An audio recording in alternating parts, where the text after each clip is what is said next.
When the right people come together at the right moment, when they care almost as much about winning as they do about each other, they can become the best of the best.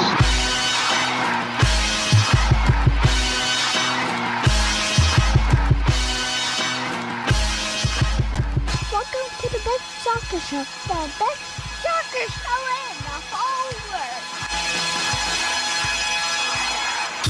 Here we go. It's the best soccer show. Jason Davis, Jared Dubois, two gentlemen here, really just to bow down to Lionel Messi and praise his name. I get on my knees Jared? for no man. You're a religious individual, from what I know about you. Deeply. Messi's the closest thing to religion I know. Is that true? Like, if there was a god, if you were to worship a god, it would be Lionel Messi? I mean, I've seen that dude work miracles more than some random dude 2,000 years ago. Man, we are here. It is Thursday night. We are going to talk, I imagine, a lot about Lionel Messi and what he did in Cincinnati. Shout out to Freddie for the beer I'm drinking here. Freddie in the Patreon. Let me. Oh, you've been holding on to those? I think I'm starting to like Cincinnati. That's Lionel Messi right there. Let me one more time. I think I'm starting to like Cincinnati. He loves some Cincinnati. That Lionel Messi. Freddie sent me some beers, and I went on vacation like the next day, and I put them in my fridge, and I kind of forgot when I got back, and I was going through my fridge like, oh, I got these beers for Freddie still. I think I took them to the pool and drank them like the weekend after they arrived. I think that's what happened. Wait. When you say go to the pool, that's not in your backyard. Where does one Jason Davis go to the pool? Are you having like a community pool with like a baby roof floating? There's no baby roofs. It's a very nice pool. Yes, it was built in the 60s, when our neighborhood was kind of young and diving vibrant. Board? There is one of those diving boards where the play is like wong like that. Wait, so are diving boards still allowed in Virginia? Why? What do you think? We're some like? Well, in California, you can't put in a diving board anymore in backyards. I don't know if they're grandfathered in. I don't think Virginia is one. You can keep it, but you can't do any new builds with diving boards. Okay, I don't know about that part. I don't know about the diving boards situation. I'll check up on that for you and get back to you. By the way, since I'm a guest on the show tonight, I'll never know if Nick joins or not. So you'll have to let me know in the chat if Nick ever gets in. Yeah, we had some technical issues before the show. I will say this: this is a great opportunity to remind you that we have a Patreon at patreon.com/thebestsoccershow, because certain tiers, and maybe I'll make it available for all the besties this time. If you pay us anything at all, you'll get access to the pre-show audio, because it was just me entertaining myself for about 20 minutes tonight. It's like your radio show. Oh, very funny. Very, very good. I mean, I was actually probably more WNBC. more entertaining for this than I would be on my radio show, which sounds like a wrong thing to say, but there's only a certain number of people who are going to hear this. I trust them. You know how like you're a much goofier person around your wife or your best friend than you are at any other point in your life, Jared. You know what I'm talking about? Yeah, like I guess so. I'm a big garden against her. I've only known her for 17 years. I can't let her into everything. You still have a rich internal life that you don't let her see. Is that what you're telling me? Okay. By the way, just also a note for production wise for the show, I also can't push up chats in the screen, so you're gonna have to be on that or Nick when he gets in. Look at the control I have now. So normally I man more of the chat. Jason mans like the phones and other stuff. That's true. And Nick is also working on the phones and other stuff. But I usually man the chat, and today I won't be able to do that. Oh, look who just showed up. He's here. Can we play him in? Nicholas Soup and Salad, who he probably has one set of headphones on right now. He's probably not ready. Oh, he's not ready? Oh, wait. I'm ready. What the heck happened? You can tell that Nick like Cincinnati. See, this is what happens when Nick's late. Even the production was wrong. The wrong video was in the wrong window. You're killing him over here. I love this because, so that's not Nick's fault. This is the fact that Jared had a technical issue meant that he's not an admin. Yeah. It's all fair. I don't want to get into the weeds on that, but I did like Nick just pushing you out of the shot for all the people watching. Here's the question: was Nick A, late because he was dropping a deuce, or B, because he was still hurting from last night?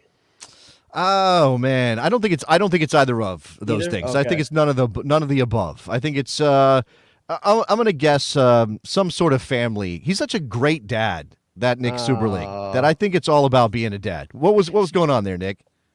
Lost track of time with the kids, and it is what it is. Sorry. Okay. Yeah. Nick is so popular that he even has spoof accounts on Instagram. Oh, does he? You have no idea, guys. Wait, hold on. What am I missing here? I mean, I do want to get into the business of last night and what happened on your home pitch. Yeah. I believe that's the first time that FC. I know it was in penalty kick, so maybe it still counts as a draw. Maybe that's technically speaking, it still counts as a draw. Nick, look, he's smiling at me. That's true. Still undefeated at TQL in 2023. Still, you're not moving on. So I do want to get to that. But if you want to talk to me about Instagram spoof accounts, we can do that too. Yes, some jackass, I don't know where, has created a fake account with my first and last name, stolen pictures from my Instagram account, and is posing as me, and is like DMing like family members and stuff. Oh shoot! Yeah, so I've repeatedly I've reported it. Instagram even came back and said, we can't cancel this person's account, but you can block them. I'm like, thanks, Instagram.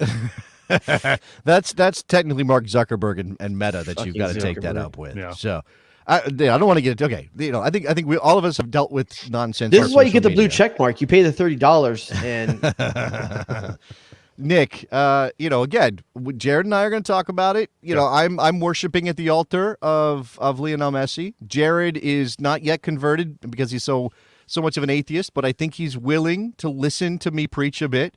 How are you feeling? Left foot was touched by something. Could be God. How are you feeling, Mr. Subli? I'm over it. I'm over the Messi hype. I'm so over the hype. Okay. I'm over it. Were you over it before last night? Or yeah, I honestly was. I honestly was. I think there are a number of reasons why Miami advanced last night. I think soccer 101 tells you late in the game you keep the ball, and you're talking about one Mr. Santos. Oh yeah, absolutely. Not his by best the way, night. This is one of the Jared Dubois rules. I don't know what to call it. I'm going to come up with a fancier name than rule. Like it's one of the J Rodius rules. In fact, I'll go ahead and even set it up here by playing it. The commandment? J Rodius. That's a Rodius commandment. It's a commandment. Yes, that's right. Yes. The most religious person I know, J Rodius, 10 commandments. One of those commandments, do not sport hair. You cannot back up with your play. And Mr. Sergio Santos, he's also breaking that rule. The other that commandment. Another one of the commandments: don't wear the shirt of the band you're going to see. That's not related to the soccer. I'm just letting you know what else is on the list. But that's also has more hairstyles this year than he does goals. That's true. Oh man, 100% true. Okay, and all the guy had to do was take it into the corner. Take it to the corner. It's soccer 101, Jared. Like what? I'm screaming at the TV. As soon as he got the ball, go to the corner. And he tries to play a through ball between two Miami defenders that was never going to get there. Hollywood ball with Messi on the field. You got to show out. You got to show out. Messi's there. Who Come on. Is, or is like Messi's there? I got to make sure at the end of the game he knows who I am. I'm going to try to put one more up on them before the He end of the wanted game. that jersey. He wanted that Messi jersey. Put his kids through college with that jersey if he gets it off the back of Lionel Messi. Didn't happen. Just a lack of soccer IQ and composure. But you say you're over the Messi hype, and here's the thing.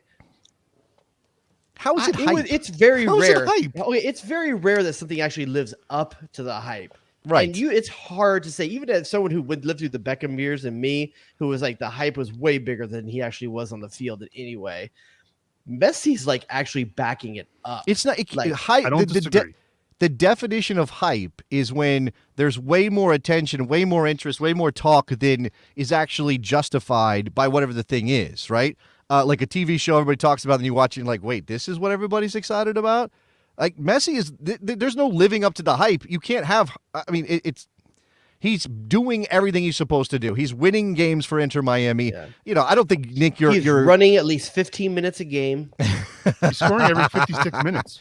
Yeah. Yeah, I mean, you're not of the opinion that this is all being like the path is being smoothed for Messi to do his things. You just think that we're talking too much about a guy who's referees can't make him put it on. Scored 10 goals in 8 games. My issue is just I understand all the coverage. My issue is for the first 3/4 of the season, FC Cincinnati was the best team in Major League Soccer, and everybody talked about him. No, they did not. No, they did not. Okay, Jared. Even I'll say that they did. You know, Nick, I'm a hater on Nick, all things Ohio. Nick, are you aware that I have a radio show? Are you aware of my radio show? USMNT. You're aware of it? You've heard of it? I'm not saying you didn't talk about them. Okay, but the most of the soccer media, which is a small community in this country, right? There aren't a lot of people. Big J, yeah, there aren't a lot of people covering the game at a high level. Now, I'm not going to pretend like my radio show is ESPN or something, but I don't mean like smarter than anybody else. I mean national broadcasting, right? Mm-hmm. Like that. We just don't get the coverage that the NFL, the NBA, Major League Baseball gets. So the people who know shit about soccer, we're talking up your team all the damn time. Couldn't stop talking about your team. Come on. Okay, if that's what you think, Nick, I'm telling you from a Cincinnati. You just like being persecuted, man. Somebody who knows and kind of has a little bit of a pulse of what's going on with Cincinnati and their fan base and how they feel. They feel like they do not get talked enough. They feel that way. Nick, I think that's a Cincinnati mentality, not an Cincinnati FCC with mentality. LAFC, we would never hear the end of it.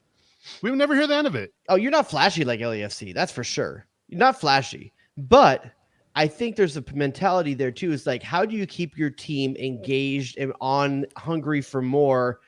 And there's you create that locker room talk of like, hey, no one out there is respecting us. No one out there believes in us. We're doing this despite no one giving us the love. I think there's a little bit that plays into it. But if you're being objective, the average soccer objective fan knows what Cincy's doing. Absolutely. I think that, I think that this is maybe a little bit more about Cincinnati. I do question the choice to bring three of your best offensive players off at the end of the game. And I get what Pat Nunes was in there doing, but you just saw Messi bring 3 goals already in these 8 games or something like that, 85th minute on or into stoppage time, turning games around. Pat Nunes made choices that I understand to manage the game, but one of your subs is the guy who messes up and doesn't take the ball in the corner. What was the messaging to these players going into the game? And that was made with no regard for potential extra time. Right. Yeah, I mean, he got out coached. He was playing for 90 minutes. But even then, I mean, look. And I like Pat Noonan. I think he's doing fantastic. They were up to. Okay, I mean, look, we could go back and pick apart plays. We don't have rights to highlights here, so I can't show you how they let Messi have space in order to pick out those. Well, the second one, the first one's the free kick. Go ahead, Correct Nick. me if I'm wrong, though. Wasn't Pat Noonan a striker? Yeah, striker / midfield, it was striker / winger. Attacker, right? Sure, in that area. Santos lost the ball pretty much right in front of Pat Noonan. He had to have been going absolutely nuts on the sideline. Just go to. It was a 2-on-2. Just go to the freaking corner. There was nobody even on you. Keep the ball. You know, it's funny. I just feel like I don't see that much at all anymore. I feel like that's not the corner. I don't see guys going to the corner like I felt like they used to see him back in the day. I almost think that some coaches feel it's a better way to kill a game to keep the ball moving and keep possession than go to the corner and do something negative. I don't know. I almost feel like they want to kill the game pretty instead of killing it. There are definitely coaches who will say, don't change how you play. Doesn't matter what the circumstance is. Just play the same game you would always play because then you get into overthinking, right? Then you get into the situation where okay, what's the minute? And you have guys going, we used to have guys before the crazy added time. We used to have guys going to the corner in the 84th minute. And it's like, yo, guy, that's really not going to work out for you, right? So, I mean, I don't know if that's the answer for why I feel like Sergio it died did what with he did. Thierry Henry. Thierry Henry was such a good take it to the corner guy when they had the lead. Like you couldn't get a ball off his foot in the corner. Yeah, I used to love watching guys. He'd also embarrass you with something. He'd back heel through your legs and spin and be out again, and all of that stuff. So before I drop the ball, my plan tonight for the thumbnail and the headline was to maybe talk up the potential treble with Miami.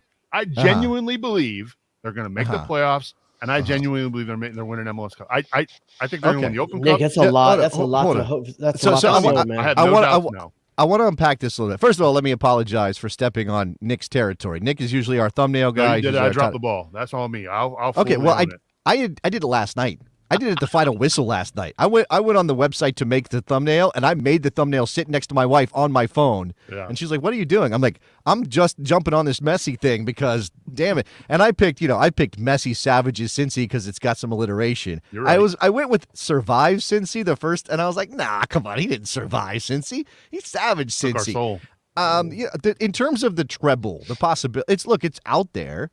Obviously, there's a lot more work to do in order to get to the playoffs and have a chance at MLS Cup.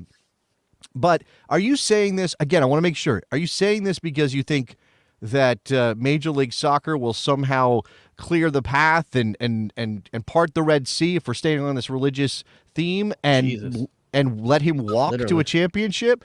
Or do you think this is about Messi walk on water? Can Messi? Have you checked?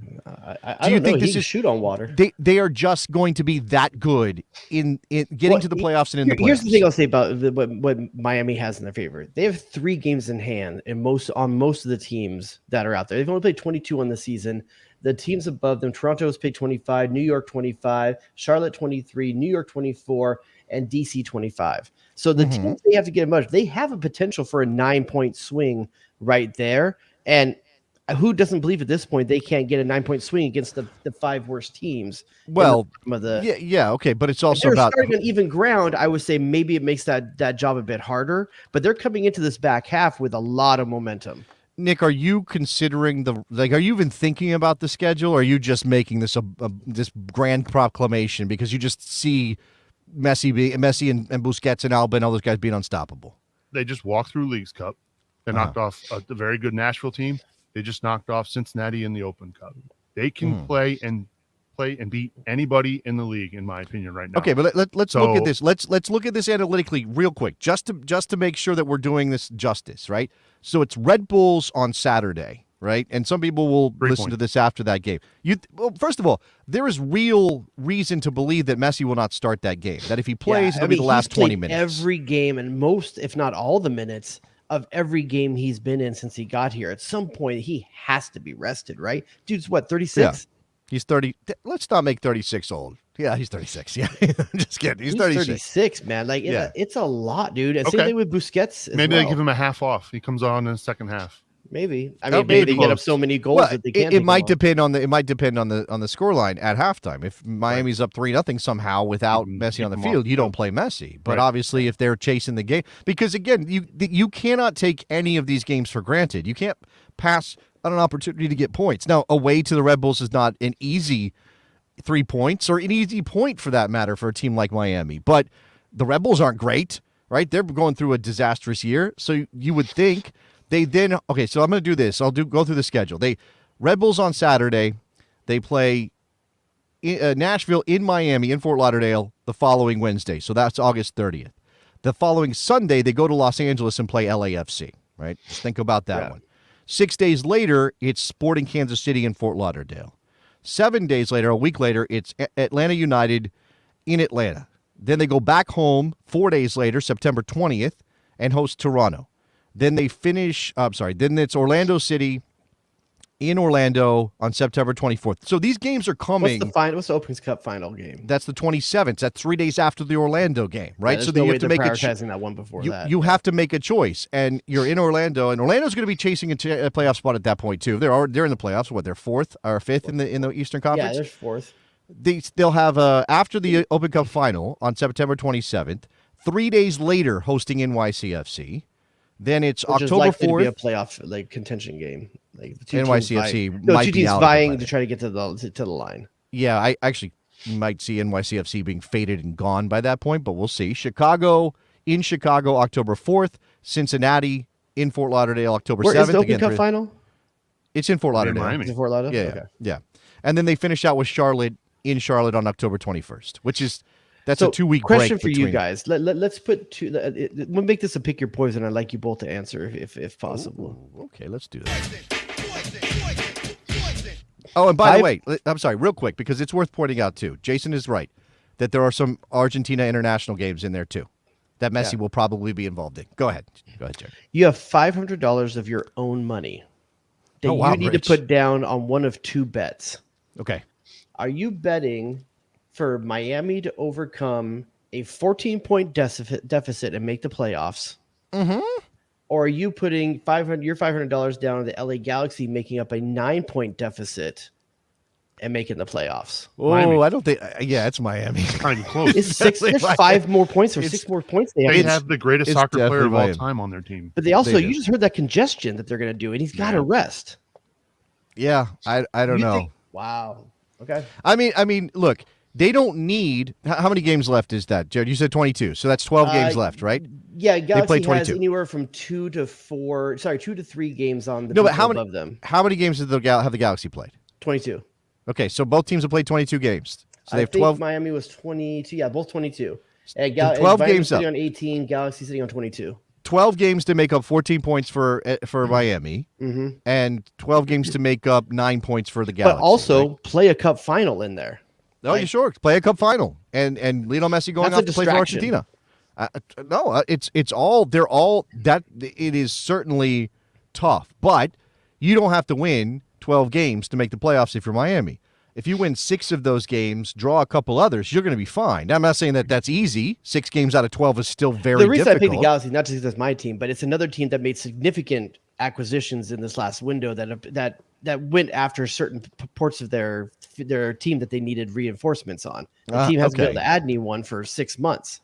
You say significant, and I'm Messi. like, oh. Is it Chris Wood? Well, I'm Diego Fagundes, but no, I'm not saying they're equal players. I'm just saying they took care of things that they had. They had. I forgot you of. traded for Fagundes. I forgot about. He's a good player in this league. No, he was in a great year last year for Austin, but he hasn't been that guy. Everyone had a good year for Austin. So the question is it Fagundes or is it Wolf? That's a very good question. Is it Fagundes? Is it Wolf? Is it where you they both were just taking very Miami lucky? with your $500. I have to take. You Give me can't $1,000 bet off against Miami on it. Lionel I'm just Messi. saying, you're getting spotted 5 points in one of those. Do you know how? I'm not going to make this mistake again. Now it's not $500. They didn't lose money. You're but not I'll tell betting you, anything. What are you talking about? Yeah, last night, I convinced my wife to let me watch some of the game. That's not usually a thing that she would do on a Wednesday night, right? Watch some soccer with me. But I told her, hey, it's Messi. So we're watching the game. Work. First half, second, obviously Cincinnati goes up, and I'm like, oh, okay, well, maybe this is the moment. Maybe Messi loses. Maybe he gets knocked out. Maybe he doesn't win this trophy. He provides the ball in the set piece for Campana to score to make it 2-1, right? And it's getting to be 87th, 85th, 87th, something like that. And my wife does bath time with Mr. Thiago, and then I have to do bedtime. It's just, the bath time is a much tougher task than reading him a book. And I was like, okay, I can't get out of this. I can't be like, hey, can I watch Lionel Messi? And I was like, it's the 80-something Why minute. can't the kids stay up 10 more minutes and watch God? That's a good point. Cincinnati was up. I was like, I wasn't sure, right? I went to the bedroom with my head going, you're an idiot. He's going to do it again. He's going to friggin' do it again. And I came out of the room after putting my kid to bed. Like one of the easier ones, because he usually is like, stay here with me. I came out and I looked at my wife and she was like, he did it again. And I was like, you gotta be. I cannot believe that I got a bone to stayed pick live. with Kayla. I got a bone to pick with Kayla. Just one okay. night she couldn't do the bedtime routine. Just one night. Really? Is that how it worked in your house when the kids were You got toddlers? a big game going on. Like, hey, hook me up. I'll do bath time and bedtime tomorrow. I don't know if I want to commit to that. I don't want to commit to that. So, That's a good point. One bath time isn't worth watching the greatest player of all time. Like, take apart. I mean, I immediately caught up with what happened and watched all of extra time and saw Joseph. That ball was glorious. The second one, oh yeah, absolutely. The second ball. I mean, Jesus. I feel like there's a couple mistakes there. One, get they tight didn't to press. him. They didn't press him. Get tight to him. Two, no. I think that ball did hang up there a little bit. I'm wondering if Khan could have maybe come out and tried to collect. No that. way. That's It was death. perfectly placed between the defenders. No, I'm not that's saying it wasn't okay, perfectly man. placed, but He's got a defender right there nominally tracking Campana. If I'm going to put the blame on someone, it's someone not getting tight to Messi. But getting tight to Messi is hard.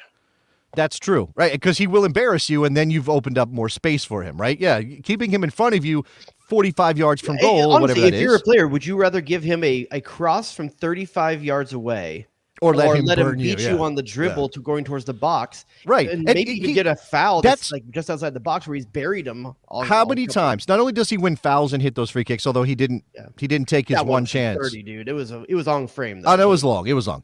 But he, how many times have you seen him dust somebody in that situation, play a wall pass, and find himself in to play a left-footed ball to the far post? Goal. Yeah. I mean, it happens. It's happened so many times in his career. It's easy to say in hindsight that someone should have come out on him, but I understand why a player doesn't as well. Yeah. I mean, I think it's a perfectly placed ball. I maybe could go back and look at the marking a little bit, but again, you maybe as a defender don't think anybody's putting the ball on a dime like that at that point. I don't know.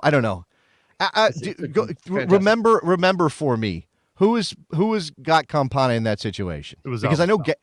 Alvis Powell was there. Okay, I know Gaddis was in the neighborhood, which is a mismatch. It was a mixed match on an aerial ball anyway. Well, yeah, you shouldn't have Alvis Powell trying to go up and win a ball against Campana. But yeah, I don't know. Yeah, Messi magic. What it comes No, down to, yeah. I genuinely believe. Since he's going to look anywhere for a goat, it's Santos. Oh, Like, he should have taken it to the corner. Sure. Yeah, sure. I mean, so yeah. you asked the question earlier. Do I think MLS is rolling out the carpet, making this? I think it's a I genuinely don't think that MLS is doing that. I don't think they would be upset. I just want it to be Don Garber, like Dr. Claw with the phone, petting his cat with a phone, like. Yeah, but the people, tell the referees, the people saying that, let Messi play. They literally haven't played an MLS game yet. So like, no, that's a good. Well, not one of these games has been an MLS game. That's true. The Leagues Cup is still an MLS property, but you've got a good point about that. Yeah. And by the way, I put this out there on the show today. Again, I keep referencing my radio show. Go listen to it on Sirius XM. I said I thought I was being somewhat controversial by saying, is Lionel Messi the best designated player signing of all time already? And it's apparently not. It's not a controversial thing to say at all. I would say that it depends how you define success. If you're defining success like who has panned out with the best results, it's going to be time will tell, because I still think you could say Robbie Keane would be the best from a results standpoint. You could say Thierry Henry's been the best from the time he got here to the time he gets playing at the highest level consistently. I mean, but Messi is the most marketable, the most the most attention grabbing, and the most instant success to a short term in the short term. Correct me if I'm wrong. The Galaxy, when Keane arrived, weren't in last place in the Eastern Conference or the Western Conference, right? They were they had not won. They weren't winning. We got to remember that when Beckham got there, they were second to last place the first season Beckham got there. They went through 3 coaches before. Marino was the 3rd coach after Beckham arrived. You know, it wasn't until Keane got there and I forgot about that. They actually turned it around and started doing stuff. It was Frank and then Ruud Gullit. And then Bruce. Other way around. Ruud Gullit, then Frank and Ruud Gullit. Sorry, you're right. Frank and Ruud, then Ruud Gullit. Yep. Whoa. Don't question my knowledge. Then Ruud Gullit, then Bruce Arena, and then Roy Keane. But they weren't in last place and like a perennial doormat in Major League Soccer. I mean, the Galaxy have never been that till recently, you know. But they weren't a doormat, but I don't know. Miami's been around for 2 years, man. Like, you know what's interesting is, Jared, you said he's the most marketable. That's still it's true. I'm not saying it's not true, and it's entirely based on the things he did before he got here on the field. Nothing else. You know, it's not about like he's got this wonderful winning smile. I mean, he does have a good smile. I'm not trying to say he doesn't, but he doesn't cut the figure that Thierry Henry does. He doesn't look like David Beckham. He doesn't have all of the other stuff going on. And the thing about him, and I know I sound like a fanboy. I know I do. That's and okay. I don't even care. All time. You can be a fanboy. Like I look, you know, I'm just my eyes get all big and watery as I watch him like interact with his teammates and give DeAndre Yedlin the armband and you know, the passionate speech he gave at the water break in that game last night. Like he's here. I'm not saying that other DPs haven't been here like that before, but he's the best player of all time, and he's enjoying it. Somehow he's able to be gracious at the same time. They just won a trophy. They've got to have some fatigue after all of this, and they still acted like, you know, that was winning a championship last night. They still responded to winning a penalty kick shootout. Can we say Nick Hagelin? Can we just point out Nick Hagelin real quick? Can we just? I feel bad. I'm not going to shit on Nick Hagelin, right? Okay. Because here's the thing. Why is the two center defenders taking your penalties in this first 5? Miazga has taken one before multiple times throughout the Open Cup, and he did it. He's also your captain, though, right? When Acosta goes off the field, right? Correct. Okay. So that's funny watching Acosta try to put the armband on Matt Miazga. So the thing about Hagelin, right? My guess is he's already pulled off 3 really good attackers, possibly another 4th that would have maybe taken a penalty kick. At this point, you got to ask who wants to take one. Who wants? Yeah, but in the meantime, Miami's putting 3 guys under 20 taking penalties. You know what? Somebody brought up a good point today. Jordi Alba didn't take one. Sergio Busquets didn't Jordi take Alba one. took his first one of his career in the final of Leagues Club. That's what I'm saying. Against Dashiell, yeah. You know, I'm not going to – Nick Hagelin is not the reason why they lost. And so there was 120 minutes to solve the problems. But it should have never gotten to extra time in the first. Sure. But and you're like dumping on Sergio Santos, and I know he had a moment and a decision that he made the wrong choice on. He did. He did this weird thing where he's paused in the last second. Like, yeah, it was weird. Okay, yeah. He wouldn't shoot in regulation and extra time, but when he gets to the penalty spot, he makes an. Yeah, well, I just think that ball at the corner. it's sad that we're going to, I mean, but people will relive this game at some point on some level, I'm sure, but it's sad that we're not going to remember the counterattack they executed for Vasquez's goal because that was brilliant. That people aren't going to remember what am I blanking on? Kubo. Well, they forget about Kubo's goal, which is a fantastic. I mean, a little bit of luck, right? And luck on Lucho's goal with the ball coming back to him, but it's still like this is a very good soccer team. You have a very good soccer team, Nick, and a very good shot at winning MLS Cup. If you just had the best player of all time, you'd be fine. I'm looking forward to losing to them in the Eastern Conference Finals. Nick, this is the most Cincy thing I've ever heard. This is the most Nicky soup and salad thing. Even when his Bengals were great, he was still finding reasons to be scared. Even when his Bengals were doing things, I know, right? Nick just likes to prepare himself for the worst, so his highs are higher. It's called being a Cincinnatian. Is that what it's called? Cincinnatian? This is what would you think it was? Cincinnatiite? Yeah, I don't know. I just never heard it said out loud before. Okay. I mean, just because you have you're not even from there. You can't say Angelino. What are you? Californian. Canadian? That's all right. There's no more buys. No. So if they squeeze in the 9th spot, they could play. They have to play a playing game. They have to play a playing game. Losing a couple games here and there, Nicky. I actually don't. We're gonna have to do a primer. And it's a best of 3 against Miami. On the shit. Chicago, I forgot. That's what I'm saying. Are tied. I don't even. Are you looking at it right now? Because I don't have that in my. Then you're looking at. You know the playoff format off the top of your head. I'm sorry. I was looking at the standings. I'm talking about Nick. Nick knows the playoff format off the top. I don't remember there being a playing game.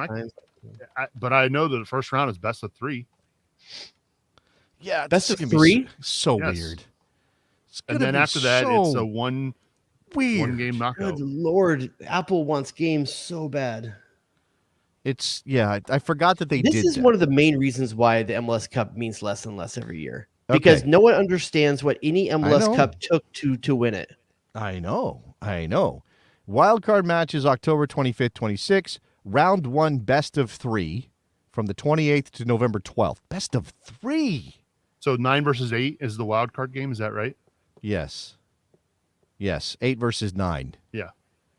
I think they get in, game. And I guys. They get to the wild card. They win the wild card game. They get a best of 3 against somebody. I guess. Man, it's this rate, it would be Cincy right now. Yeah.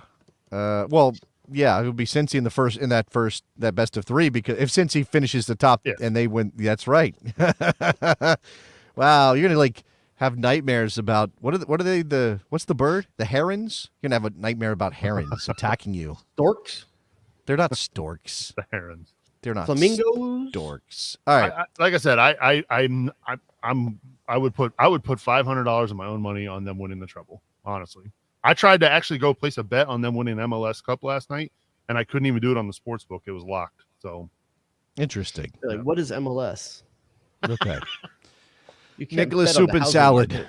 Thank you very much, sir. Thank you for letting me vent, besties. Sorry. There he goes. He loves you, Cincinnati. Nick. He loves drinking in driveways. He loves his family. He's absolutely a family man, 100%. He loves. He used to love the Peloton. He used to love it. Skyline. What does he love? Skyline. He loves Skyline. He loves. What else does he love? What is that? Like a raccoon just eats trash. Good Lord, man. That's harsh. Okay. So that's the messy portion of the show, I guess. So we move on to the U.S. men's national team with, by the time we do the next show next week, Jared, a roster will be out. A little bit of leaks. A couple leaks coming out. Hold on. Are you ready? Are you ready? Uzbekistan.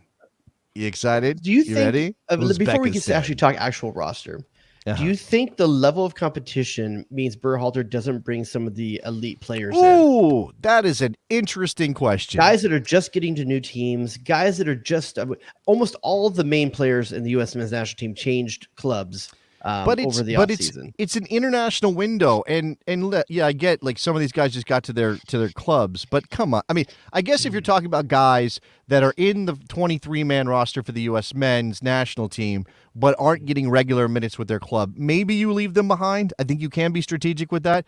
I don't think if Balogun secures a Monaco move now, Are you pulling call him out of? Yes, you're absolutely. bringing Calling out because they're going to spend 50 million pounds on him or whatever it's going to end up being. So they're absolutely going to slot him straight into the starting lineup at Monaco. Let me give you a couple names. Then you tell me if you touch this player right now. Then, given the fact that we're not talking about whether or not they're worthy of a call up. That's not what we're talking about.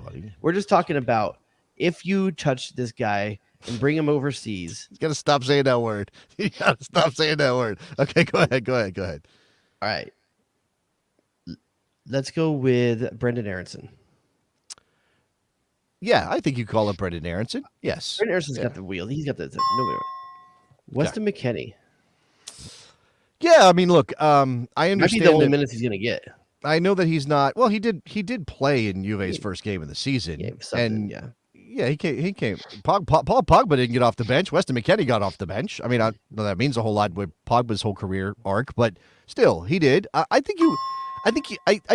Man, I'm not going to be able to answer. I'm not going to be able to do this because I don't think I believe this. You don't think there's can a single be, player that can't be taught. I don't think you can do a mitigated roster. Like, there's just not enough time. Right? I know it's Uzbekistan and Oman, and they're not the heavy hitters, and you got Ghana and Germany next month, and that's a tougher task and a better measure of where the team is. But how many windows are there between now and the kickoff of the 2024 Copa America? Giovanni Reyna just got back onto training pitch this week, practicing with the first team. Let's say he gets a substitute minutes this weekend. Do you bring him? I mean, there's optics there as well, which is unfortunate. I mean, I think if he's still not 100%, then I think Berhalter will pass on bringing him if Dortmund says, "Yo." If he doesn't bring him, does he owe him a phone call?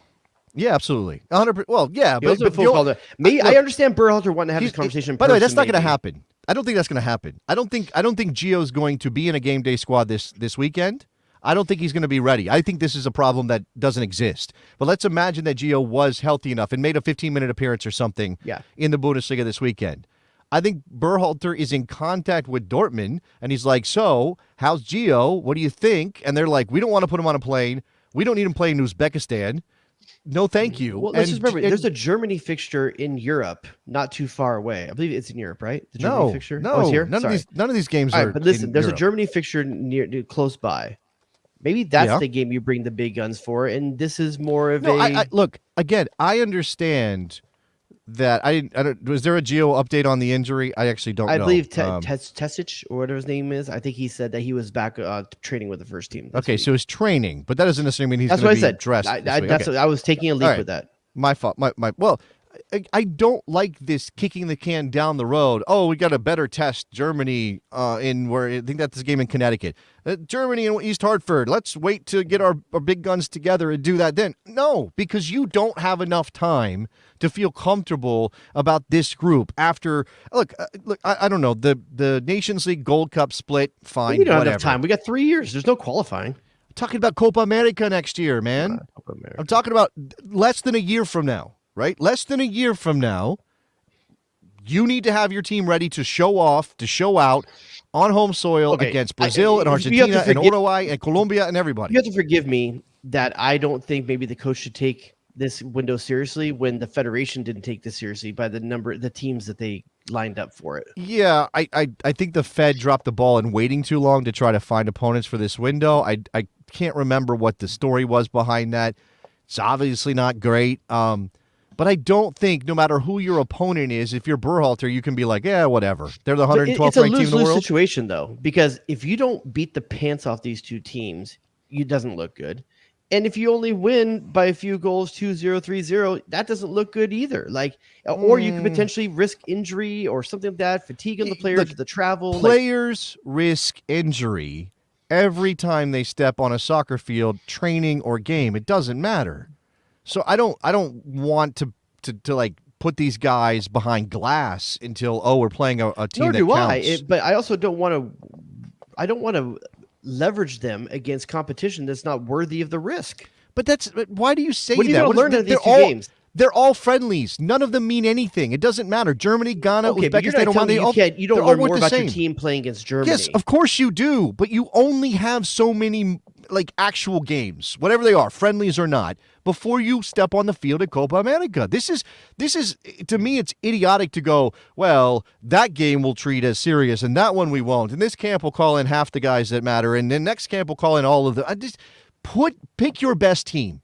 Just for once, Greg Berhalter, make it simple. Pick the best possible team you can. If Gio's still nursing an injury, leave him in Germany. That's fine. I'd like to see him with the team because I think it's important for him to play under Berhalter after everything we went through. But if he's not ready to go, fine. Leave him at home. But everybody else, Pulisic's in form and healthy. Get him into the national team. Weston McKennie may not have a great spot at Juve, but he played this weekend. Get him into the national team. Brendan Aronson's got a new spot to play. Played in the Bundesliga. Get him into the national team. Why are we going to be like, oh, well, actually, we're going to take Georgi Mihalovic, who probably wouldn't go to the Copa America if it was happening today because, I don't know, he doesn't count as much? Like, why are we doing that? What would we do? Yeah, I'll say all the arguing aside, I actually probably side more with you that all of the players should come in, and I think Berhalter will. But if no other reason, this is his first chance with a new cycle to put his first foot forward, to separate himself with whatever's been happening with BJ Callahan, whatever been happening to Anthony Hudson, and reset the stage. And especially, I'm not sure, are there going to be any new players there? Kermansky will be one, if you believe that the rumors are true that he's getting called up. But this is his. I think he's going to want his boys there. He's on the 50-man preliminary roster. Yeah, sorry. But that's provisional. Yeah, it's Kremasky and Drake Callender. And I'm going to tell you right now, I don't think either one of them is coming. Yeah, I would agree with that. Are we thinking a 23 or 26 man roster for this? I mean, they could do 30. It's a friendly. They don't have to limit it. Let's just do 26 for you and I. Probably 26. Probably 26. With that, we would have 3 keepers. We would have, let's see, 1, 2, 3. We're probably taking 4 center backs. Yeah, I would say that. It's going to be 3 keepers, 4 center backs. 4 fullbacks? 3 fullbacks? I don't know about 4. Let's start with 3 fullbacks? That's, what are we at, 10? We're at 10 right there. We're at 10. And then we're probably taking 6 midfielders? You're taking 2 holders. You're taking 4 in the advanced position, so that's 6. We're up to 16. You're taking 2 center forwards. You could take 3. I might even be open to that. And then that leaves you... And on 26 man roster, leaves you 1, 2, 3, 7 spots 4, for the wingers. 5, 6, 7 yeah. wingers and depth. And you could throw another fullback in there. If it's 26, then it's probably 4 fullbacks. It's probably not 3. It's just that, again, you're kind of 3 wingers or 4 wingers? Well, I'd have to go through the names. Let's say 4. In order Let's to say 4 wingers. I'm actually filling out an Excel spreadsheet as we do, so I'm going to actually write these down as we agree about who's going. Okay. Keepers. Is it chalk? Is it chalk? It's Turner chalk. Yeah, it's Turner. Horvath is right in the bench behind Turner, so it's tough to make an argument for him. Sean Johnson's got a broken hand. Zach Steffen does not have a team right now. Limbo, dude. Yeah. So maybe Drake Callender actually does get in. I mean, if you want to take a hot Gaga Salinas actually playing overseas. I say Gaga gets called in. Getting rocked. My dude is getting rocked now. They won their first game, didn't they? I don't know how. I think he's given up 10 already since he got there. He got there like 2 days ago. He's given up 10 goals. I mean, it's not his Turner, fault. Gaga, and third name. Is it Callender? Are we missing someone here? Is there another American in MLS? I mean, I'm not even worried about it. Matt Turner's going to play all the games. So I'm just going to put Callender here as a place. All right, look, it's a good story, that Drake Callender. I mean, sure, why not? Put him in there. Throw him on. Okay, center backs. The lead center backs are going to be Chris Richards. Wow. Sure. A guy who's not playing a lot, but sure, Chris Richards. I agree. He's in there. Zimmerman. Yeah, I think he probably gets a call up. He's probably still first choice. Tim Ream. Is Ream back? He's healthy. He will miss this weekend's game with a red card suspension, but he is healthy. healthy. So I'm going to put Ream in there. Yeah. One more center back. CCV, or are we thinking CCV is out injured for the next 8 weeks. That's right. By the way, that's not how you say his name. Please say his name properly. Kamakave'es is out for the next 8 weeks per Brendan Rodgers. So that's Miles Robinson? Could be Miles, could be Mark McKenzie. Jalen Neal's not getting called up. No, Jalen Neal's got getting called. You know, it's probably Miles. I think they like him better, even though, yeah. Put Miles Robinson in there. Fullbacks, despite everything going on, Des is going to be one. Anthony Robinson will be the other one. He did play. Yeah. It was just a weird couple Champions months League playoff Dest, match against Robinson, Rangers. Scally. I think that's all chalk, right? That's the three. Dest, You take it, Roberts, when we get Robinson, down to our, Scally. we have three. We have three open spots at the end for just depth, so we can talk about that. But this is the chalk right now. You got Dest, Scally, Robinson as the chalk at the fullback position. Midfield chalk is Musa. Musa, McKennie. Adams is not healthy. Can't put him on the list. Yeah, which is Musa, a bit of a McKennie, problem. De La Torre, sure. I haven't looked to see where what's going on with him right now in terms of playing Reina. time. We are not including. No, I don't think we can. I don't think you can. Obviously, Brendan Aronson in the midfield. Yeah, Aronson. BA. Good old BA Baracus. I think you're probably going to see Johnny Cardoso. Yeah, I think so, probably. I think that's probably right. At least one more midfield position. Is that Mihalovic or is that someone else? Is it Tillman? You get to see Tillman during the Leagues Cup or the Gold Cup. So maybe you see Tillman here? You're talking about Malik Tillman, who's now at PSV. By the way, somebody, did we get to this comment? I don't know. A couple weeks ago, we talked about Americans abroad. We were talking about PSV. You've got Des there now. He's joined Malik Tillman and Ricardo Pepi. Yep. And somebody said we should call them PSV Yankhoven. Did you hear Yankhoven? PSV Yankhoven. It made me laugh. I thought that was pretty good. PSV Yankhoven. One more midfielder. Is Malik Tillman 100% healthy? That's a question because I don't know because we haven't seen him, but he's been on the bench every game. Has he? Was he on the bench against Rangers? Yeah, in that qualifier. Okay, so yeah, I didn't. Yes, Malik Tillman. I like Georgi Mihalovic a lot. I don't think he did enough in the Gold Cup to make me feel like he's a first choice guy. Tillman didn't get a shot in the summer, so I think that's why you bring him in because you didn't get to see him in the summer playing at a higher level with the national team.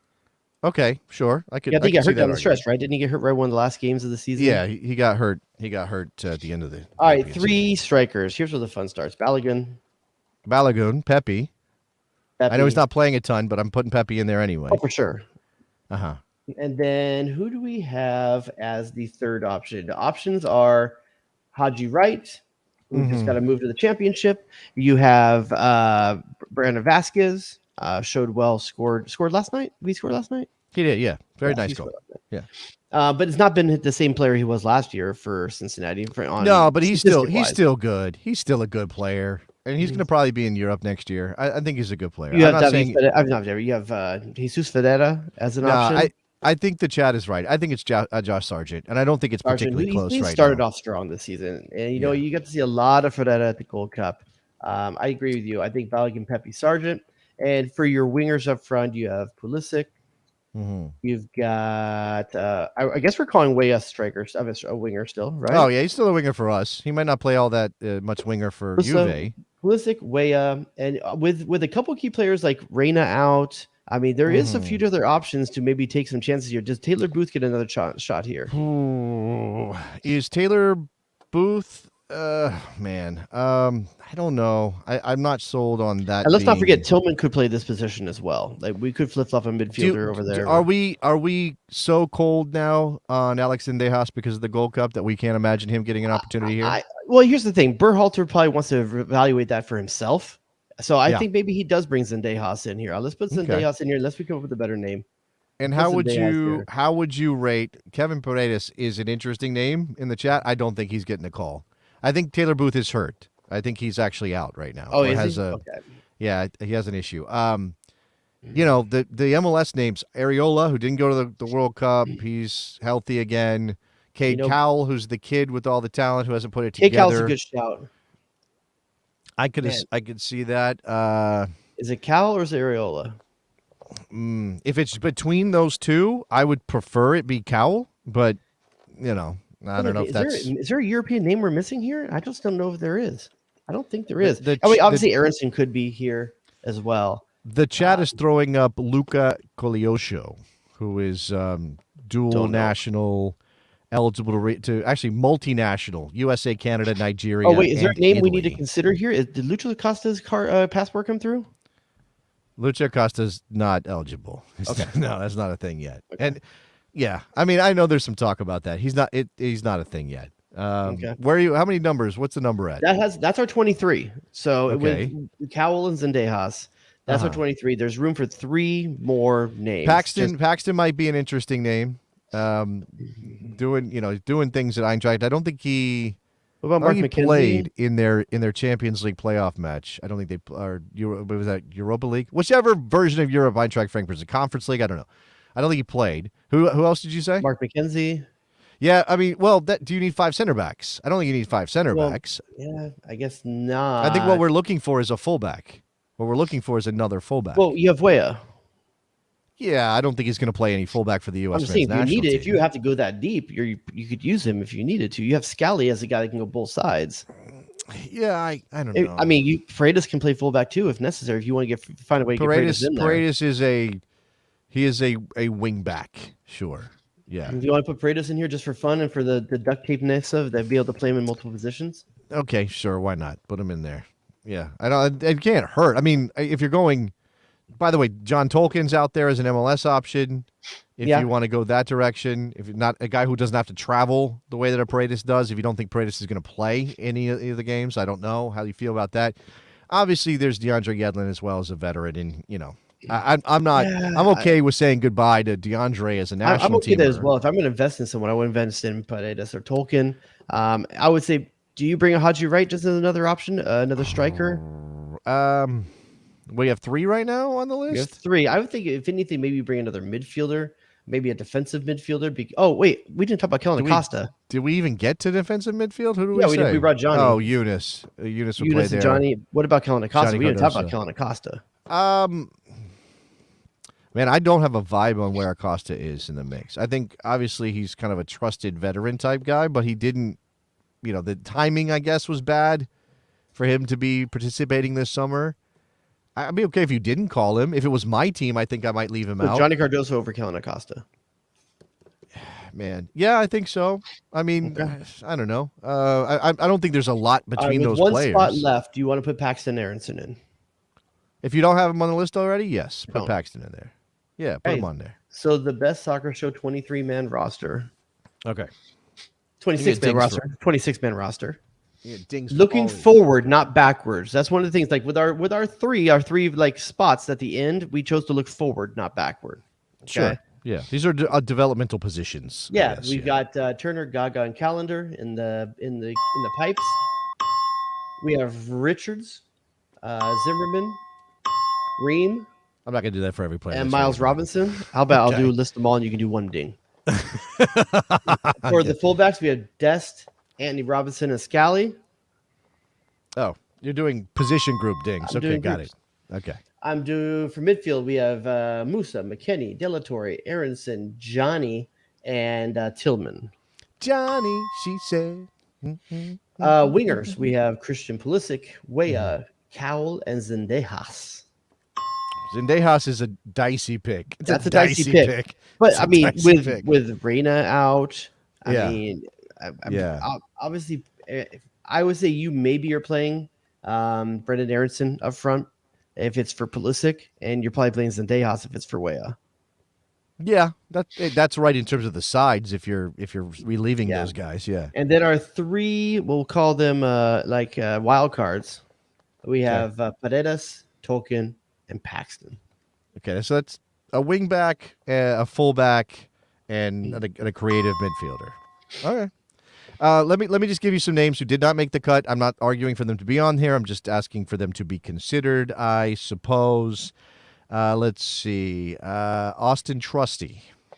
How do you feel about Austin? Not ahead of any of the guys? I love me some Austin Trusty. I think that's one of the few ones that maybe you do get settled at his club. Okay. All right. I mean, I just don't know if a center back is needed here. Okay. I don't think he's. And he's not ahead of anybody else. I don't think he's pushing out Richards. I don't think he's pushing out Zimmerman because that's one of the guys that obviously Berhalter sees as a potential captain or a captain-like player. You have Tim Ream and Miles Robinson. Maybe you could make the argument for Miles Robinson. You can make Austin Trusty over Miles Robinson. I wouldn't be mad if that call was made, but I think he wants to see how these guys play together first. Yeah, I mean, look, if Kemaka was healthy and Austin Trusty wasn't getting settled in a Premier League club after his move, I mean, it might be interesting. I think it was Morgan who mentioned Shaq Moore. I don't rate Shaq Moore at that level anymore. Yeah, so I'm sorry, I don't either. Caleb Wiley is a one for the future. Yeah. I'm not sure he's. I mean, you could argue Wiley Paredes. You could talk about those two players and sort of, which one you might want to call in with one of those spots. Can I chime in with one? Yeah, absolutely. What about Let's go. There was a report about that midfielder from Miami, Kremasky? Kremasky. Kremasky. Okay. So Kremasky was on that 50-man preliminary roster according to Dougie McIntyre. I said that I don't think he's coming, partly because he's 18 and he just hadn't done a whole I don't think lot. he has a chance to play for Argentina as well too, right? That's his other option. Yeah, I'm not sure. Real chance. I'm not sure that he's. I don't. Yeah, the Argentina thing. He can come to this camp and he can play in these games and not be cap tied. I think, right? No, yeah. These are not. It depends on it. Well, it depends on if he's played for Argentina's youth national teams, right? Because Zendejas, this is what got Zendejas the whole situation messed up with him. Is he did something as a youth player and then played for Mexico. He played for the U.S. as a youth player, played with Pulisic and those guys. Then played for Mexico in a friendly when he wasn't supposed to because he hadn't filed a one-time switch. And then the whole thing was like, oh, FIFA, they didn't do the paperwork right. They fined Mexico. Then he's eligible to play for the U.S. And now he's picked the U.S. So I think Kremasky, he may have his hands tied a little bit, but he's still eligible for both countries. And he wants to leave that option open. And he's playing with the best Argentinian, he's playing with an incredible Argentinian player, a god walking earth from his parents' home country. Maybe he wants to be maybe we just want to keep the dream alive, whatever. So it is, this is a little bit kind of far off talk to have this been premature, but I'm not sure if any of these dates overlap. I'm sure they don't. Anybody knows they might be suggested enough about premature things, it's Jared Dubois. Are there players that are going to have to make the choice between playing for the Olympics and playing in Copa America? Probably, yes. I would say Paxton's probably in that mix if he's having a good season at Eintracht. Pepe would be age. I mean, there's a lot of guys that are age eligible. Musa's in that mix. A lot of those. Yeah, well, I don't think Musa goes to the Olympics. This is going to be a really interesting. Yeah, it's like what do these guys prioritize? Right. Yeah. Man, I don't know. The Olympics. I mean, I think most soccer fans will say Copa America. But most Americans think Olympics. I don't. I mean, dumbass Americans who don't watch the shot put except for every 4 years, maybe. But come on. There's a second tier of guys who aren't first teamers like Yunus Musa who will be ready and primed for the Olympics. And here's a good shout. My man Phil in Miketon says Jack McGlynn. Too far off for the senior team, for the A squad, but an Olympic player, right? I think Paxton's there as well. Tanner Tessman is in that mix. Paxton probably is in that mix. Right? He hasn't really had a full look. He had January camp games? Oh, you know a name that we didn't talk about? My blanket with the kid of Arcel. Oh, Diego Luna. Diego Luna's not a first 26 guy right now. He could be down the road, and he's an Olympic player. Played in the U20 World Cup, right? Yeah. Could be Olympic player. I mean, could be. I wonder how what U.S. soccer have to do at the MLS level to break in, and we're talking about him instead of Paxton Aronson. Go to Europe, I guess. Really? There's nothing he can do here in MLS. Dude's putting RSL on his back. He is. I will say that's probably fair. But is there a more offensive American? Offensive. Is there an American offensive player that is better in MLS than Diego Luna? Maybe Ferreira. I mean, different roles, but yeah. I mean, this is like Georgi Mihalovic again, right? Where you're the best creative player, American player in the U.S. in MLS, but you can't get into the national team because you're playing in MLS. It's a good question. Who's the best, not straight up striker goal scorer, but who's the best creative player? American playing in MLS? Who is that? Who's that right now? Luna, like I said, Ferreira, I suppose if you squeeze him into a different. I don't. No, I'm just saying, like that's the only name I can come up with right now. Yeah. Somebody's going to say it. You could say Fagundes maybe. But he plays Uruguay, never mind. I mean, he played for Uruguay. Well, he's not eligible for the U.S., but also no. He was originally. He had a choice. I know. I'm saying he's not good enough for this conversation. But we were talking about American. We were saying the best American. Like that's. No, I realize that. I realize that. Morgan's she's gonna stand for her Union players. So there's Jack McGlynn getting another. I have no idea Jack McGlynn's better than Diego Luna because one of them's playing. Yeah, Jack needs more minutes. Or Diego Luna is like he's carrying his team. Jack McGlynn is getting minutes when he gets minutes, and he looks good when he gets minutes. And I'm not gonna say he's not talented, but Diego Luna's been putting in a spotlight to Jack McGlynn is not at the club level. Would you put Cade Cowell in that Olympic roster? Ooh, Cade Cowell is more creative player. No, it just means I'm just it talking about means, like, versus the Olympics versus Copa America. Oh yeah. Olympics. Oh, yeah, yeah. I would say. Well, Olympic. and again, we need to look at the age eligible guys for that group He was because 20 Olympic. He was playing the under 20 World Cup. no. I know he's eligible. I'm saying how many wide players, how many wingers, because Cade Cal is a tweener right now in terms of where he fits with the national team. I'm not saying he would go to a Copa America if you had it right now, but it's possible that by the time we get to next summer, he might be a guy that backs up a Christian Pulisic or something like that. I mean, depending on Gio's health and Gio's role, because Gio might be a midfielder at that point. Like we kind of moved in that direction, right? Giovanni Reina at the Nations League was a midfielder, not a wide player. So you've got Weah, you've got Pulisic, and then you start going, and then you start going down the list. It gets thin at that point. I mean, yeah. Unless you're playing Aronson, which is a tweener, or you're playing Reina, which is a tweener. Like in terms of straight slashing wingers, it's those two. Yeah. If you want guys who play like Pulisic and Weah, there aren't obvious replacements. This is why Julian Gressel got called up to the Gold Cup, right? Because you needed a guy who could play chalk on his boots and hit across. And Julian Gressel was that guy. And look, again, I know this is true. That Cade Cal hasn't delivered a ton in terms of counting stats in MLS this year. They're fifth place in the West. That's a pretty good team. Okay, all right, you're right. But when you watch them, do you think that that's a creative team? No, I think they have Christian Espinosa, is what I think. Okay, so like I don't think that Cal is. I think Cal will get challenged more playing in a more. I don't know. I'm saying what I don't know about Cade Cal is I don't know how creative he can be in a team dynamic. When he gets the ball, he's trying to do Cade Cal things. Yeah. I don't see him playing in a system that's necessarily showing all that he could potentially do. Yeah, and maybe that's because he can't do it. I don't know. I see it. I see the potential, and I think this is probably why his name has been linked to a move to Bologna, which is, by the way, Joey Saputo's team. So just keep that in mind. There's an MLS connection there, but you can see it with Cade Cal, and you wonder if you put him in the right environment and spark something else. Maybe he's too comfortable in his hometown, like playing in his backyard in San Jose. And maybe he needs to be moved out, right? And whatever he's shown isn't necessarily reflective of, because he balled out at the U20 World Cup. Like he was one of the best players on the field for the U.S. on a regular basis alongside Diego Luna. So I don't know. Like the last rounds, not so much, but the earlier rounds, he definitely did. I mean, yeah, I guess it's all relative to that. All right. Speaking of Americans abroad, we're still waiting on Balogun to get a team. We just talked about if we would call him up if he's just getting a new move. It looks like Monaco's going to win this race. Jared, are you thumbs up or thumbs? I don't think there's anyone else in it. I think they're the only team that's willing to pay that. It seems like Arsenal is jacking the value when other Premier League teams, especially those ones in London, come calling for interest in Balogun. The price seems to change. And I understand from Arsenal's point of view, you don't want to sell something that is potentially going to bite you in the ass. So you sell them to Monaco, which I'm surprised Monaco had the money to do it. Yeah. I mean, I understand. You jack up the price. You charge Tottenham or Chelsea or Fulham, for that matter, a premium. I think Fulham, you might not need to do that, but Mitrovic hasn't left yet, though, right? So that's probably why. No, he's gone. Mitrovic is gone. Yeah, and I can't remember what they got from Mitrovic. Is 43 or something dumb like that? Almost buys you a Balogun. It almost buys you a Balogun. Yeah, you could almost go to the shop and just buy a Balogun. I don't know. I'm underwhelmed by the Monaco thing, but it's probably a good step for him because he could bang in another 25 and then get a move. Except, and there are dominoes that are falling, right? You talk about the transfer market. The big names have to go before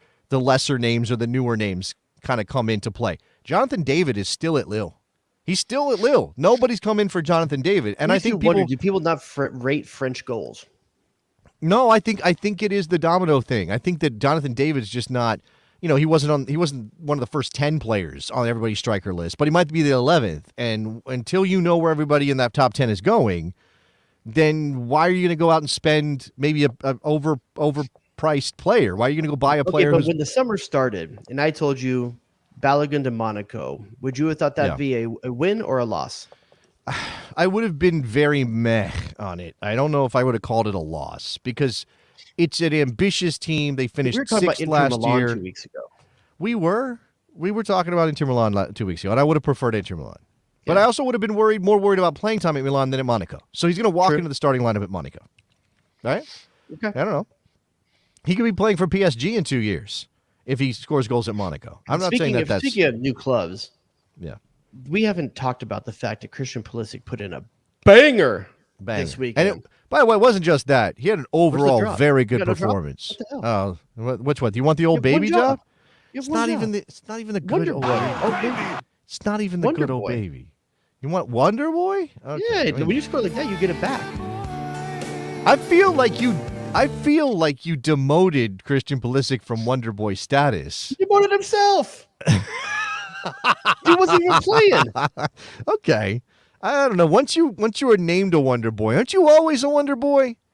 Isn't it like being a Marine? Wonder Man, right? There's a That Wonder sounds- Woman. Why can't there be a Wonder Man? Wonder Man sounds weird. Like I don't want to sound know weird. anybody who goes around calling themselves Wonder Man. That That sounds dude, that Wonder Man's the dude at the boardwalk that has a snake around his neck and a Wonder top hat. Wonder Man. Yeah, Wonder Man doesn't wear shoes as a rule, no matter where he goes. Yeah, he's too tan. He's very tan, leathery skin, Yeah, very white Wonder Man's hair, too tan. very tan, has a snake, doesn't wear shoes. Yeah. 100%. Yeah. Yeah, Yeah. That dude- Plays he's got like priors. a jaw harp for money. That's what he does. Yeah. That's Wonder Man. That's a small case to collect money in. Yeah, absolutely. We should recognize Christian Pulisic and what he did. For Not just AC the goal, Milan. played fantastic. That first 40 Played minutes, great. it reminds you that the best Pulisic was the Giroud complement Pulisic. That's true. Yeah, yeah. They Those should two play they well should together. connect very well this year if he can stay healthy. Right. This is what we went through this on the Bestie Slack. We were talking about how Rafael Leao had 28 goals plus assists last year in the Champions League and Serie A. Christian Pulisic, if he got to half of that, then that would be a 10-10's great good number. season. 10-10's a good number. Well, I suggested something in the people said that's Well, he started that's 1-1. So. way too much. 10-10. So no, he's Started got 1-1. he's got a goal but no assists. Oh yeah, he was the secondary assist. Sorry, yeah. Second, it doesn't count. Yeah, we're not giving. It was a great ball Hockey to assist. Rangers, but it was not an assist. Yeah. I think he can get to. I think he can get to 15 goals plus assists, and I think that would be a Milan success. team looked good. That would be. I a don't know how success. bad Bologna is this season, but that Milan team looked quite good in the attack. I think Bologna is. That was without a, Musa still.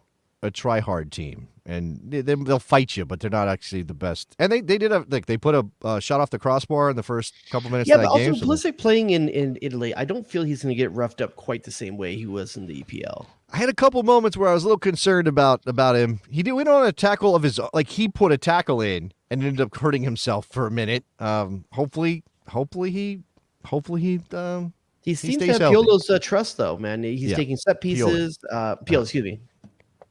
Yeah, that's the thing. He's everywhere he goes. He gets the set pieces. I'm like, wait, national team set pieces. His set pieces terrible. look better there than they do with the U.S. national team, though. What is that about? All right, we don't have time to go through all the Americans abroad. Maybe we'll do that in a bonus or something. I want to acknowledge the fact that I decided just at the last minute to put on my San Diego Loyal shirt because the San Diego Loyal are going to be no more, Jared. USL was not loyal to them. They're dying. They're being killed off. No, this is their choice. It's not USL. This is the choice of the people who run the club and have invested in the club. You know, Landon Donovan and Vasiliadis and all these people. He couldn't get a stadium deal done. I mean, they were What makes you playing in wonder, a should MLS be going there if they can't get a stadium deal done? look, you asked the pertinent question. They MLS went into St. Louis when there was already a team in St. Louis. They went into San Diego, already a team in San Diego. They went into Charlotte, already a team in Charlotte. Should MLS be avoiding markets, big markets, where they can get $500 do million? they owe it to USL not to be competitive to them? That's what people. That's Jared. There is certainly a lot of American soccer fans who'll tell you yes is the answer to that question. That there should be some sort of protection in a market for a club if it already exists there. Okay. Obviously, Did the St. Louis club put up the numbers that the new St. Louis club is doing? no, Did the Charlotte team put up the same number the Charlotte team's doing? no. There's something different about MLS than USL that brings a bigger market and a more successful. But that's your attitude, and I'm not saying it's wrong necessarily because I don't like getting into this judgment of right and wrong when it comes to this stuff because we live in a country that does not have a deep soccer history and it makes it a little bit tougher to understand, who's right and who's wrong. But that thing you're saying is a very American, very kind of capitalist view of this. And a lot of people tell you, well, that's not how soccer's supposed to Listen, work. we're not talking about the Pittsburgh Riverhounds. Loyal's been around for what, 3 years, 4 years? I mean, it's not like 2020. There's not the storied team that's been around for forever. You know, we're not about the Carolina Railhawks or like these teams that have been around for quite some time. It is to an extent survival of the fittest here. And San Diego Low is bringing what, 4,000 fans a game? 4,000, yes. I think. 4,500, something like that. Now, as a person that lived in San Diego for 5 years, went to college there, I don't think a San Diego MLS team will draw either. I don't. Okay. It's not a sports town for. They draw 30,000 for the Wave. They're driving 30,000 for the Wave. You don't think that the MLS team can do something similar? Unique about women's soccer that drives a different demographic. Interesting. Well, we'll find out. I mean, I know people. I know of people, and I've talked to people in San Diego who say, not only is it that, the weather's so good, there's other things to do, et cetera, that they'll also say, like, Club Tijuana is right across the border. You can go watch Liga MX, and lots of people do. I was living there when the Padres were vying for World Series titles, and no one really cared that much. They'll watch the game. They'll watch the game. Right. But I don't think they'll go to it. All right. Well, so we'll see if MLS is making a mistake. But obviously what happened here is that a USL franchise launched, I think, very clearly in the hopes that they would somehow get wrapped up in the MLS move, right? They were squatting. Jared, basically they were squatting, right? They were like, yo, we're going to claim this spot, and when MLS comes to town, we're going to reap our rewards. And it didn't happen. Well, they found a billionaire to do it. MLS went and got some big money, right? What I will say, I will give one caveat to my San Diego attendance thing. I don't think any San Diego professional sports team has ever done a good job catering to the Mexican-American demographic in San Diego. And we will see if maybe that could be different. Does the San Diego team have a name yet? I don't think so. They're going to be San Diego FC. Anchorman. Come on, San Diego Anchorman. They're going to be, well, that doesn't cater to the Mexican American and Latino audience. Anchorman. They don't like Ron Burgundy? I'm just saying, it's not like you're making. Yeah, I don't know, man. The whole thing makes me very uncomfortable, right? From the sense that MLS is coming and bulldozing out a team. Again, I don't think that we should. But it's not like the team was like a vast success. I know, and we shouldn't paint everybody involved in San Diego Loyal as some sort of soccer angels who are only doing it out of the goodness of their heart. Of course they weren't. Of course it was a business. Of course it was nice. I mean, the guy who started Sacramento Republic, Warren Smith, was involved because that dude just bounces around the country starting clubs, hoping that a bigger club's going to come in and buy them all out and make them a bunch of money. So it's, everybody's playing the game. And that's what makes this tough. It's like, there's a fan base. They should be treated with respect. But yeah, at the same time, if only 4,500 people are going out to every match, then how can you argue that a billionaire bringing a team that can maybe, hopefully, fill a 30,000-seat stadium isn't an improvement? When fans in San Diego will go, I want the best possible team to represent my city. Yeah, it'll be interesting. I think a big part of it will be where they get a stadium, if they get a stadium. The San Diego MLS team? Yeah. They ain't getting no stadium. They're playing at Snapdragon. To start, you think they're going to stay there the whole time? Yes. Oh, okay. Yes. I think they're choosing to utilize the 30,000-seat stadium that San Diego State built. But it's going to limit their profits because they don't own the stadium. Maybe down the road. Success ever since MLS 2.0 was to own your own stadium. Maybe down the road. Yeah, that's on some level, yes. But more important than that is just not being locked into an NFL building where you don't own your stadium. I'll tell you this too: Snapdragon is not in a great spot in San Diego. It's very inland from the beaches and everything like that. So, okay. I mean, it's not really different than Qualcomm though. Qualcomm was basically nearby. Well, there's a reason why the Chargers decided to go to LA, right? I mean, and play in a soccer stadium. This is not Petco Park where it's downtown Gaslight District with tons of tourism and hotels and stuff like that. Snapdragon's not like that. Okay. Yeah. All right. Any other business before Mr. Soup and Salad? Anything else you got to add to the program tonight? Not that I'm aware of. Okay. Then no. Jared?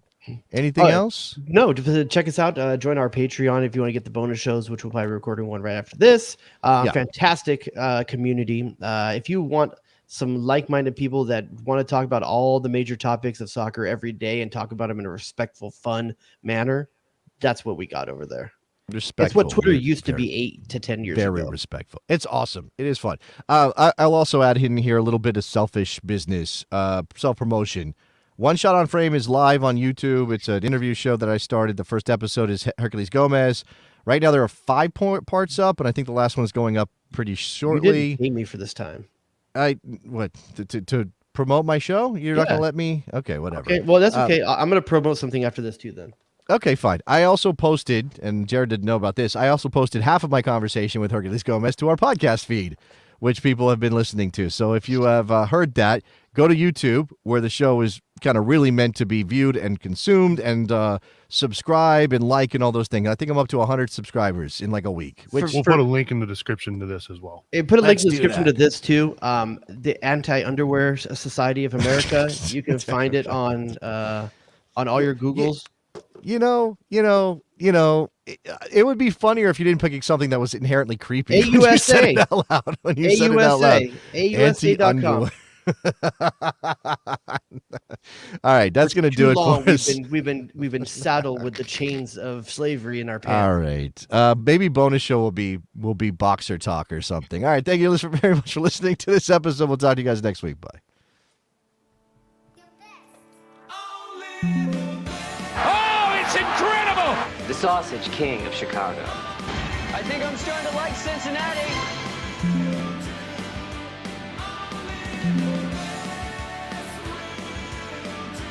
Go to DEFCON 2. Say hello to my little friend.